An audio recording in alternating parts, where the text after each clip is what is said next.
Bismillahirrahmanirrahim. Assalamualaikum warahmatullahi wabarakatuh. Yang saya hormati Ibu Kepala Sekolah SDN Panularan, Ibu Mami SPD MPD. Yang terhormat Ibu Dias Emasyanti SPD selaku mentor dalam kegiatan orientasi MOOJP 3K 2025 di SDN Negeri Panularan. Yang pertama, kita panjatkan puji dan syukur kehadirat Allah Subhanahu wa Ta'ala karena pada hari ini kita dapat berkumpul dalam kegiatan seminar orientasi MOOJ tanpa halangan dan suatu apapun. Mohon izin perkenankan diri saya Nurul Hidayati selaku moderator akan memandu jalannya acara seminar ini. Izinkan saya membacakan susunan acara seminar siang hari ini. Yaitu satu, pembukaan. Yang kedua, pemaparan seminar dari saudara Tripalubi. Dan yang ketiga, sesi tanya jawab dan diskusi. Yang keempat, kesimpulan. Dan kelima, penutup. Untuk acara yang pertama, saya persilahkan peserta untuk memaparkan hasil laporannya. Waktu dan tempat kami persilahkan.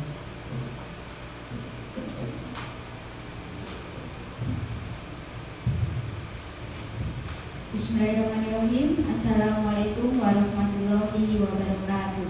Waalaikumsalam warahmatullahi wabarakatuh. Terima kasih untuk waktu yang diberikan pada saya.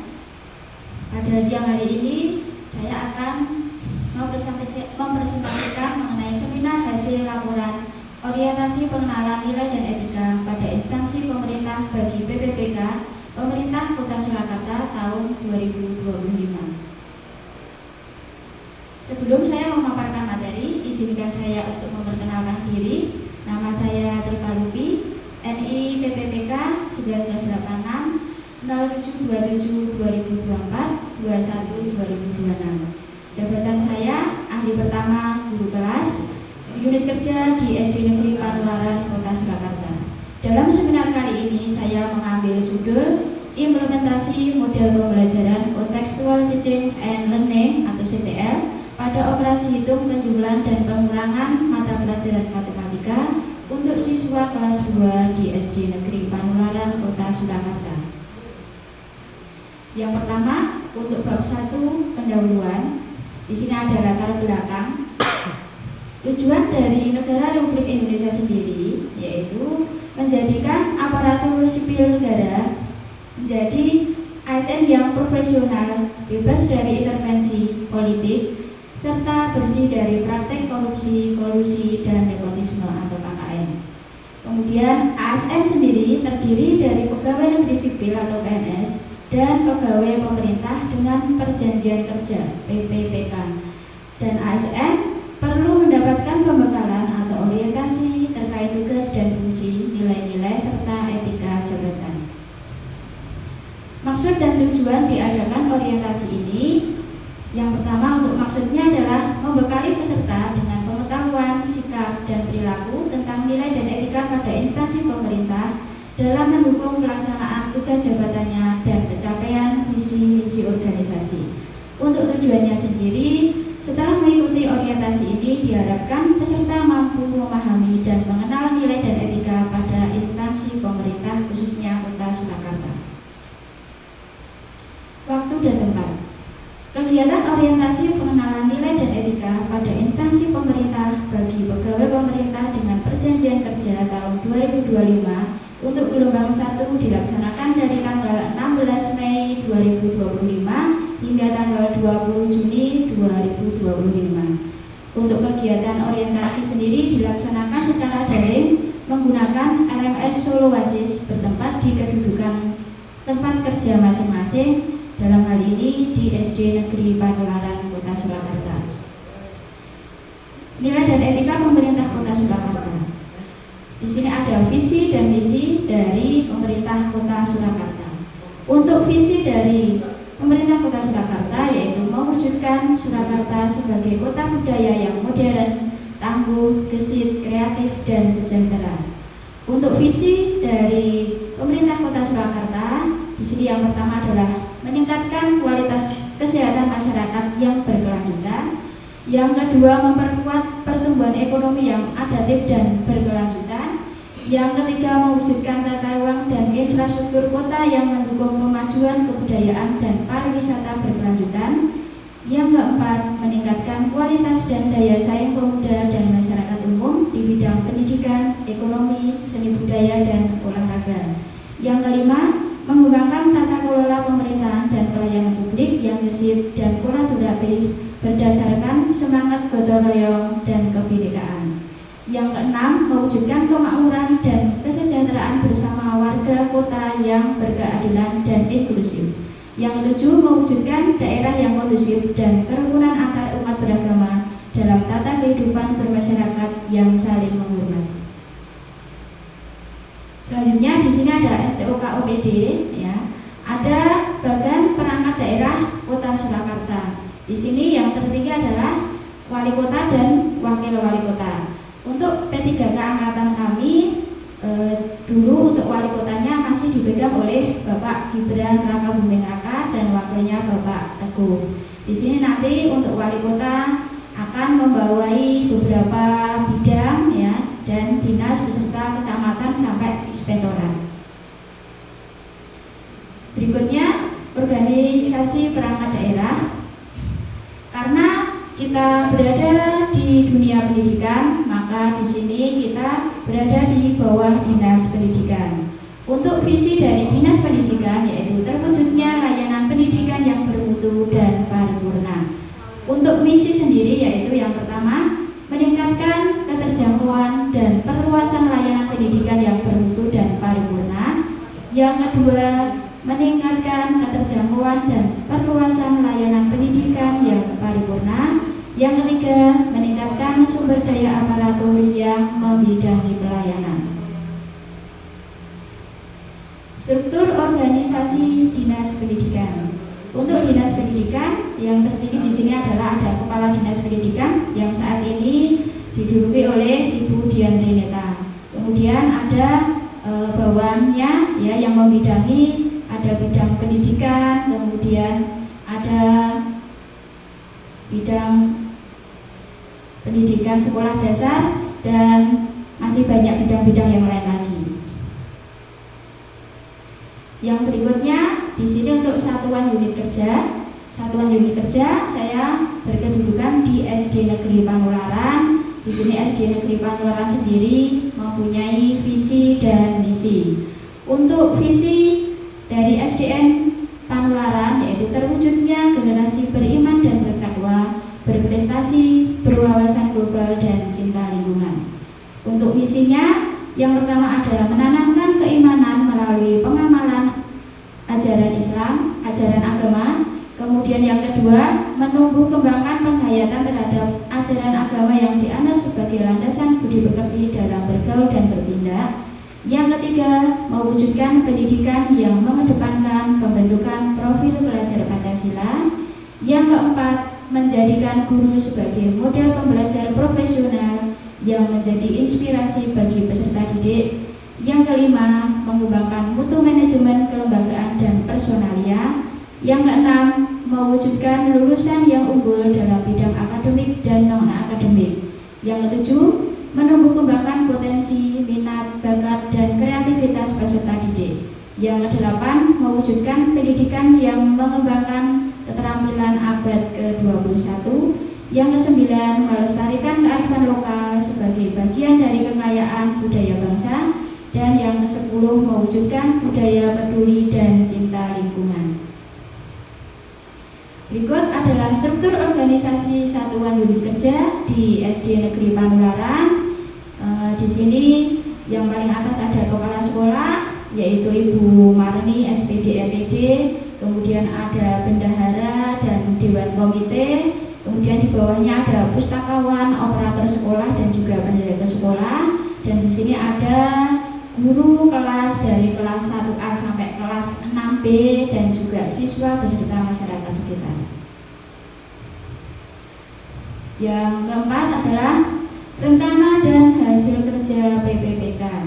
Yang pertama di sini ada identifikasi isu. Di sini yang pertama ada motivasi belajar siswa yang masih rendah. Kemudian minat belajar matematika siswa yang masih rendah. Yang ketiga, kurangnya sumber belajar dan media pembelajaran mata pelajaran matematika untuk siswa. Untuk isu yang diangkat yaitu kurangnya sumber belajar dan media pembelajaran mata pelajaran matematika untuk siswa. Maka dari itu kami mengambil judul implementasi model pembelajaran contextual teaching and learning pada operasi hitung penjumlahan dan pengurangan mata pelajaran matematika untuk siswa kelas 2 di SD Negeri Panularan Kota Surakarta. Rencana tindak lanjut. Untuk yang pertama, menindaklanjuti dari judul yang saya ambil. Yang pertama, kegiatan ini bisa dimulai dengan langkah awal, yaitu identifikasi isu yang menyoroti rendahnya minat belajar matematika pada siswa kelas 2. Yang kedua, mempelajari model pembelajaran CTL serta menerapkannya pada pembelajaran matematika yang mencakup pembuatan media belajar yang menarik sehingga dapat meningkatkan daya tarik serta relevansi pembelajaran. Yang ketiga, melaksanakan pembelajaran matematika secara berkelompok. Siswa juga dapat menggunakan lingkungan sekitar sebagai sumber belajar. Yang keempat, melakukan evaluasi untuk menilai perkembangan minat dan kemampuan numerasi siswa. Yang berikutnya adalah kesimpulan. Kesimpulan dari diadakannya orientasi pengenalan nilai dan etika pada instansi pemerintah bagi PPPK. Yang pertama adalah memberikan kesempatan kepada ASN PPPK untuk melakukan pengenalan terhadap tugas pokok dan fungsi sesuai dengan tujuan rekrutmen. Yang kedua, masa orientasi akan memberikan pemahaman dan pengenalan bagi para ASN PPPK pada tugas dan fungsi serta visi misi. Yang ketiga, sebagai ASN PPPK di lingkungan pemerintah Kota Surakarta perlu diberikan pendampingan agar dapat menyelesaikan diri dengan nilai-nilai dan budaya kerja pemerintah Kota Surakarta. Yang keempat, sebagai ASN PPPK, guru dapat merancang rencana strategis dalam peningkatan kualitas kerjanya. Untuk saran, ASN PPPK, guru perlu didorong untuk menyusun rencana strategis jangka menengah dan jangka yang difokuskan pada peningkatan kualitas pembelajaran dan pengembangan siswa.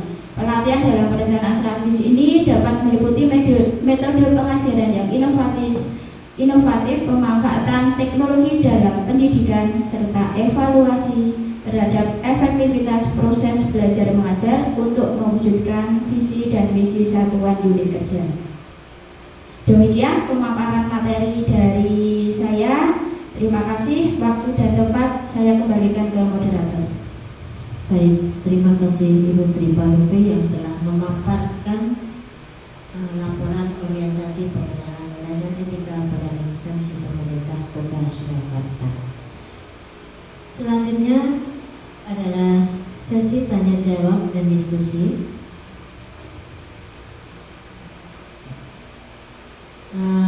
Mungkin kepada mentor ada masukan atau sekedar ya, silahkan.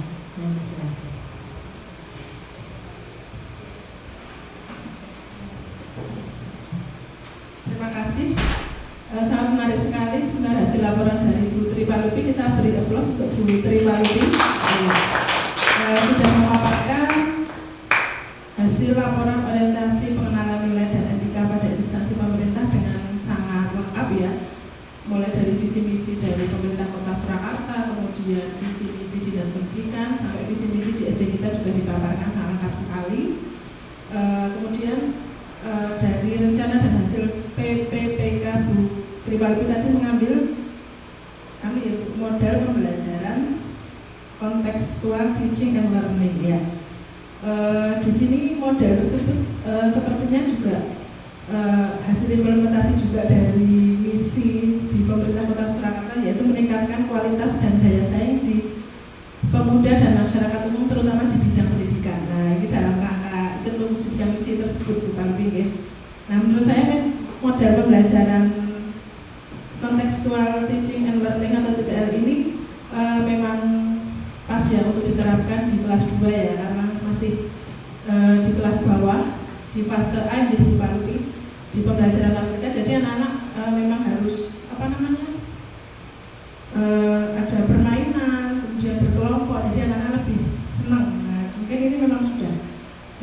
membantu siswa juga dalam pembelajaran di matematika yang sudah diambil oleh Ibu Tri Palupi.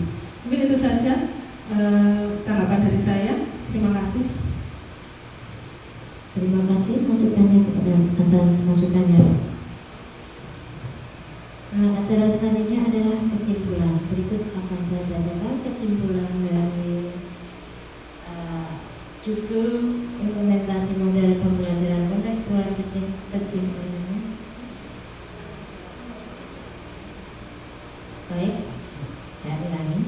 Mungkin ada yang bertanya, ditanyakan. Ya, terima kasih atas waktunya. Yang saya tanyakan Bu Tri Palupi, mengapa panjenengan atau saudari istilahnya mengambil studi kasus atau penelitian berkaitan dengan penerapan model pembelajaran CTL pada pembelajaran matematika di SD Negeri Panularan Surakarta. Terima kasih. Terima kasih untuk pertanyaannya dari Bapak Darsono. Untuk pertanyaan tadi, mengapa saya memilih model pembelajaran CTL untuk pelajaran matematika, khususnya materi penjumlahan dan pengurangan.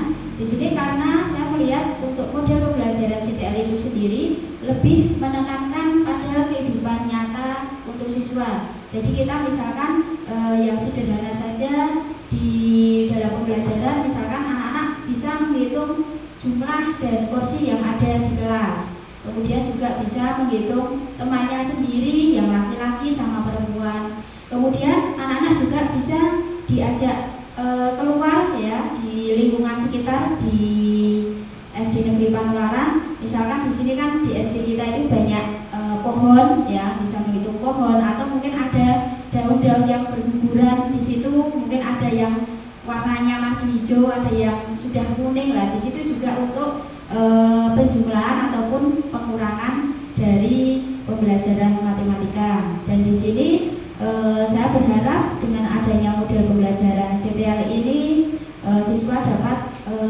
memahami dalam pembelajaran terutama materi penjumlahan dan pengurangan di kelas 2. Terima kasih.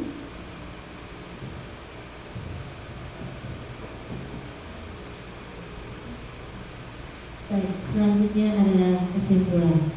Kesimpulan dari implementasi Ibu Tri Palupi, implementasi model pembelajaran kontekstual teaching and learning pada operasi hitung penjumlahan dan pengurangan mata pelajaran matematika untuk siswa kelas 2 di SD Negeri Panularan adalah melalui pendekatan CTL, pembelajaran matematika menjadi lebih bermakna karena materi disajikan dalam konteks keseharian sehari-hari siswa. Hal ini membantu siswa membangun pemahaman konsep penjumlahan dan pengurangan secara lebih mendalam dan konkret. Keterlibatan aktif siswa dalam proses pembelajaran melalui eksplorasi, penemuan dan kolaborasi juga turut berkontribusi pada peningkatan minat dan motivasi belajar siswa. Kemudian dan acara demi acara telah kita lalui. Saya selaku moderator dan sekaligus pembawa acara akan mengakhiri acara ini. Semoga presentasi hari ini memberikan inspirasi dan motivasi bagi kita semua. Terima kasih. Wabillahi taufiq wal hidayah. Assalamualaikum warahmatullahi wabarakatuh.